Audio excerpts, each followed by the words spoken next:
Hey, gamer friends, I'm Danielle. And I'm Josiah. And we are ready to roll.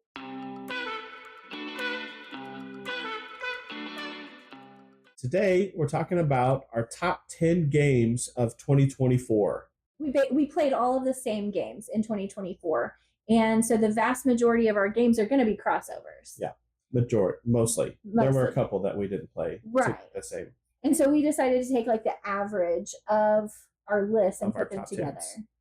So this is our combined top 10 list of 2024. So you start us off with. Okay. So our top 10 combined game for 2024 was Lord of the Rings Duel for Middle-earth. Mm-hmm. This is a 2-player game where you are building a tableau of cards that play off of each other. There's a pool of cards in the middle that you're drafting cards from, and you take turns. There's a meter where the wraiths are chasing Frodo and Sam, and then there's also an area control map that you can win. There's a couple different ways that you can win the game, but it's a game that we really enjoyed playing. Mm-hmm. Actually, that was my favorite part of the game, was that you could have multiple winning conditions. Yeah. I liked that part.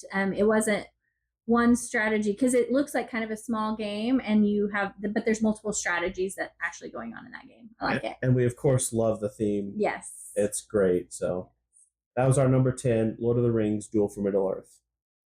Our number 9 game is Cities. This was a little higher up on my list than it was on yours. Mm-hmm. It's very family weight, I would say. It's a family weight game. Yeah. But I liked it because it was simple. It felt really comfortable playing. Like, there's strategy, but it's not like brain burning, if that makes sense. And so it was kind of just like this casual game that I really enjoyed. Yeah, relaxing. It's a relaxing game. I guess I was trying not to use the word cozy because it's kind of overdone. And it's not really a cozy game. No. It's just not super thinky, but it's a fun game. Right. And so I enjoyed that. And I think that we'll be able to play it with multiple groups of people. And I like games that we can do that with. Yeah, it's definitely one that I want to get out a couple more times and play, because we have only played it, I think, the one time. We played it, we only sat down and played it, but I think we played it twice. So we haven't played it a ton, but I really enjoyed our plays of it. Yeah, it was fun. Our number 8 combined game was Wyrmspan. And this is a game that we've played a bunch. We love it. You're enticing dragons into caves, and it has a bit of a tight resource management aspect to it.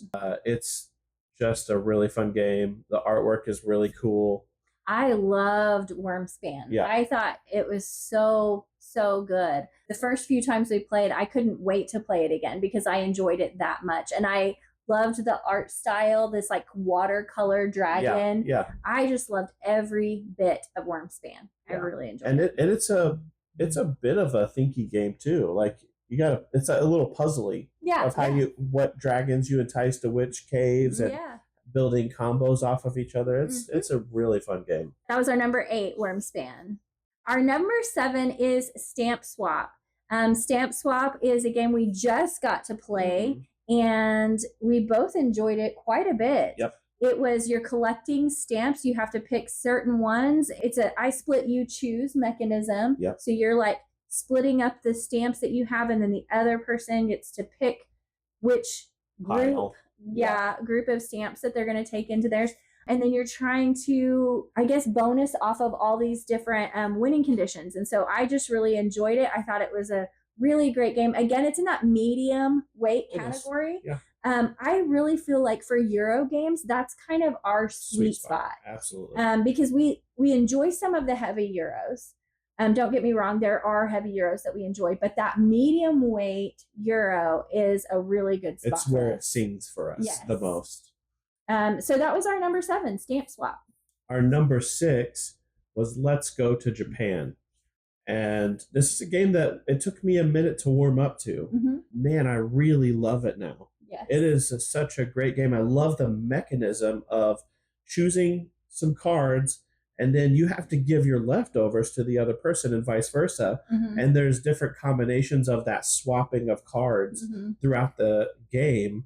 And then you have to you're basically building your vacation to Japan. Mm-hmm. And it's just really fun. It's again sort of a medium lightweight game. It's a little more than light, but it's not quite super heavy media. No. But yeah, it's just a really fun, very relaxing game to play. It's not stressful. It is. And yeah, it's really Again, great. that artwork is fun. It's interesting to see all the different places you can go. And so we've never been to Japan, so that's really interesting to see all the different places that you could go for your trip. I really enjoyed this one too.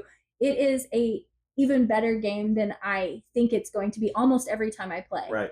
Which is really interesting. It's like I know it's a good game, but I never choose it. Like I never pick that game. But when we play it, I love it. And have such a good time. I know. And I'm like, why don't I ever pick this game? This is a great game. So that was great. That was our number 6. Let's go to Japan.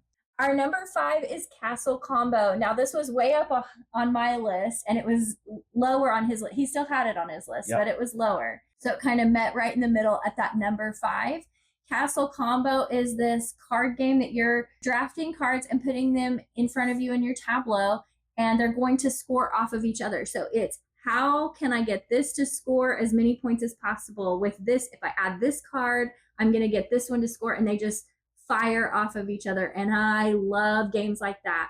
And it's simple to learn and fun to play. Yeah, they score horizontally and vertically. So you're trying to like make this super big combo with each card as much as you can. But there's only 9 cards. You can only have 9 cards. So yeah.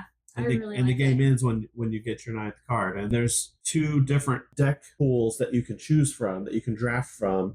And it changes based on what happens in the game, which deck you can pull from. And so there's a bit of a luck aspect to it, which I like. I do too. I really enjoy that. And so yeah, it's a really fun game. It's a lot more fun than I expected it to be. Yeah, because you don't generally love, when you think about those kinds of mechanisms, you don't generally think, oh, I'm gonna love that. Right. But yeah, it was really good. This was actually number 2 on my list, but combined it's number 5.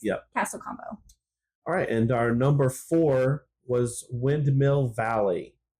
This is a Euro game where you are building windmills. There's a really cool sort of tableau mechanic that happens where there's a sort of a gear gear mechanism that determines your turn, what you can do on your turn, and you're getting resources and trying to expand your windmill farm, essentially. Your tulip farm, yes. Yeah. Using windmills. Yes. And so anyway, it's really, really fun. I think this was pretty high on both of our lists. It was. I really, really like this. One thing that I love is that it feels like you're always doing something. Like you can upgrade your gears. You're putting something out on the windmill and getting some resources. You are putting tulips into your tulip garden. And so there's just always something that you're doing. I never felt like, oh, I don't really get to do anything on this turn. Right. And so I like games like that. Yeah, there were no wasted turns. Right. Yeah. The one thing I would say about it is the game board itself is really big. Huge. For what you need. I don't feel like you needed it to be that big. Right.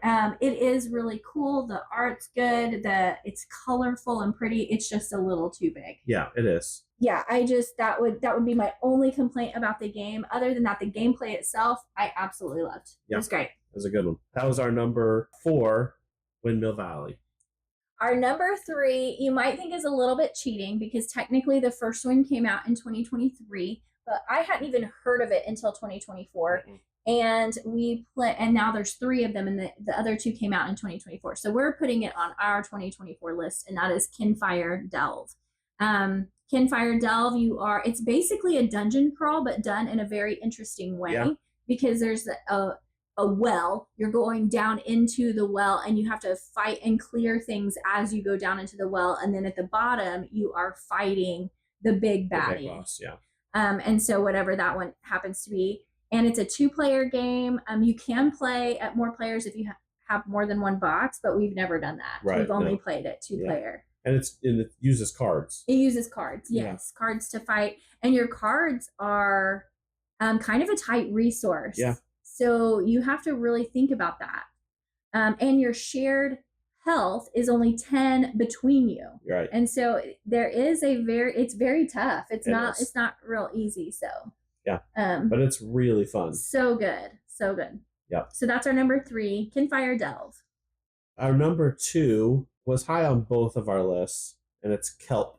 Mm-hmm. We just got it not very long ago, I think in December. Mm-hmm. Yeah, and it is a 2-player game. One person's a shark, one person is an octopus. Man, it's a really fun game. It is so fun. They're very asymmetric. Uh-huh. So the shark is going around rolling dice trying to eat the octopus. Mm-hmm. The octopus is using these like sort of like mahjong tile mm-hmm. style things to hide from the shark, and so only the octopus player can see those tiles. The shark player sees the back of them, mm-hmm. and it's sort of a shell game that the octopus is playing, trying to hide from the shark and not get eaten, but also eating on shrimp or things like that. Yes. So it once the octopus eats 4 times, it wins. Yes.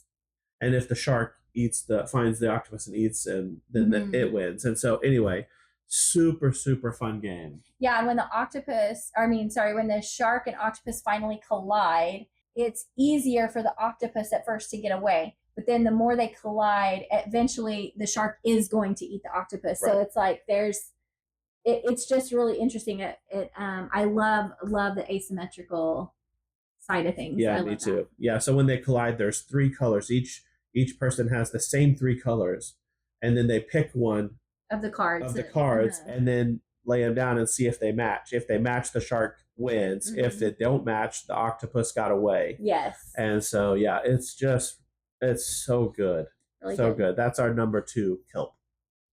All right, and our number 1 was both of our number 1s of 2024, and that was Fromage. Again, that medium weight Euro style game was just a very much a sweet spot for us. Yep. It has this board that you turn, and you can decide what kind of cheese you want to make right off the bat. If you make the better cheese, though, it's going to be a while before you get that worker back. You only have 3 workers, and so you turn the board, and then whatever's facing you get to pull those workers back and place them again. It's so fun. Yeah. This is an easy number 1 for me. Yes, I loved it, and it went a lot faster than I expected it to.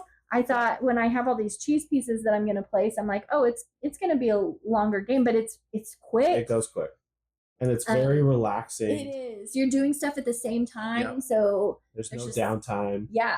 And so the cheese makers, I guess, that you're putting out on the board, mm-hmm. they have it's a triangle, and so wherever that triangle is pointing, it takes that many turns for your. When it's pointed back at you, then you can take it back. Mm-hmm. And so if you make the best cheese, it's pointed this way, and the turntable is on quartered. It's quartered. So if it's pointing this way, it's going to be 3 turns before you get that worker back, mm-hmm. but you get the best cheese out of it. Yes. And then 2, and then 1. And so there's this like sort of puzzle about how do I score the most points with the best cheese, but also have workers to use every turn. Right. And so anyway, it is so good. Production value is really high. Mm-hmm. Great game. Yeah, we loved it. So that is our number 1 game of 2024. I will put a little caveat. I wanted to make sure that you knew that we have not played some of the games that people have been really talking a lot about. And so if we didn't talk about it, it's probably because we haven't played it. Yep. We have not played Slay the Spire. We have not played SETI. And we have not played Unconscious Mind. So those are 3 of the ones that I keep hearing come over and over and over on people's lists. Yeah. We haven't played them, so we don't know. We don't know if they're any good. We're going to get them soon. I hope so. Yeah. But we'll see. I mean, it'll just depend. Maybe they'll be, when we revisit this next year, maybe they'll be on the list. So for sure. We'll see. So if you enjoyed this video, please like and subscribe. And tell us down below what your top 10 games were for 2024. And what games you like or dislike on our list. Thanks for watching. We'll see you next time. Bye.